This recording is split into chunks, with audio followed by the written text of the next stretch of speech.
भारत में एक सच्चाई बताना और चाहता हूँ मैं, इसे आप अन्यथा में ना लें और उसको सत्य जानें।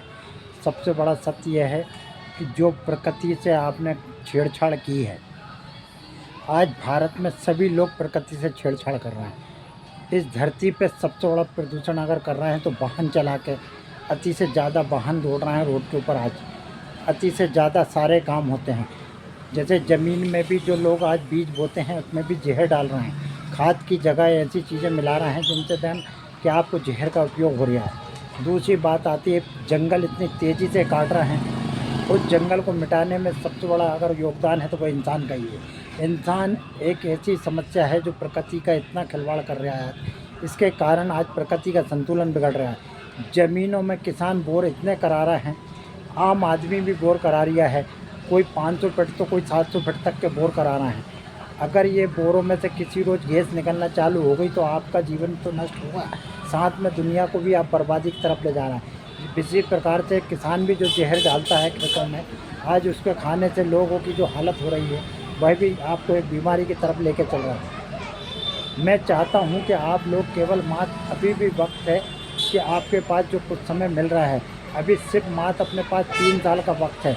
इन 3 साल में अगर आप चाहते हैं अपने जीवन की रक्षा करना तो आप अपने विचारों को बदलें और ये दिखावा ख़त्म करके सादा सिंपल जीवन को जीना सीखें, जो भारत का अर्थव्यवस्था को जो है ना मजबूत करेगा और प्लस आपको जो है ना जीने के लिए आपको जो समस्याओं का सामना करना उससे भी बचेंगे।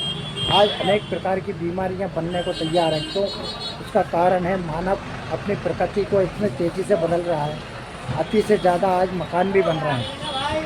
धरती के ऊपर इतने मकान खड़े कर रहे हो आप अति से ज़्यादा कि आप उसका प्रदूषण फैला रहे हैं। आज जो लेंटर वाले मकान जब तपते हैं तो उसका टेम्परेचर धरती का बदल रहा है। आज 6 महीने की बारिश हो चुकी है, उसके बाद भी लोगों को जो है ना राहत नहीं मिल रही है। अभी भी उम्मीद है कि बारिश होने के चांस है और ये बारिश आपके लिए हानिकारक है। कल को आपके खेतों में बोने के लायक भी समय नहीं मिलेगा तो अपनी दाल रोटी कैसे चलेगी। इसलिए मैं कहता हूँ भाई कि कुछ तो वक्त रहे तो वो सुधरो। ऐसा अंत मत लाओ कि जिससे आपके पैर तो खुद ही कुल्हाड़ी मार रहे हैं।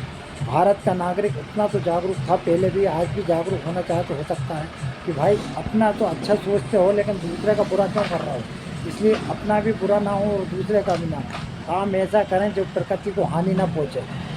अगर आपके 2 कमरों से काम चलता तो आपको 40 कमरे बनाने की क्या आवश्यकता है। आज खेतों में वेयर हाउस सभी आदमी बना लेंगे तो होगा क्या। इस तरीके से आप संतुलन बिगाड़ रहे हैं धरती का।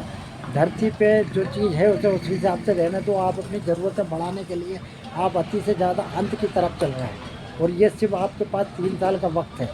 मैं आपको इस चीज़ से जागरूक कर रहा हूँ। ये भविष्यवाणी नहीं, ये सत्य है। अगर आप 3 साल में अगर अपना परिवर्तन नहीं करते तो आप कचड़े की तरह मरने के लिए तैयार हो जाएं और इसे कोई बचाने वाला नहीं मिलेगा। ना विज्ञान के पास इसकी ताकत है बचाने की, ना किसी और के पास। अगर आप खुद बचना अपनी ज़िंदगी को चाहते हैं और आपकी नस्लें बचें आगे, तो इसके लिए आपको सबसे पहले अपनी प्रकृति के छेड़छाड़ ख़त्म करें।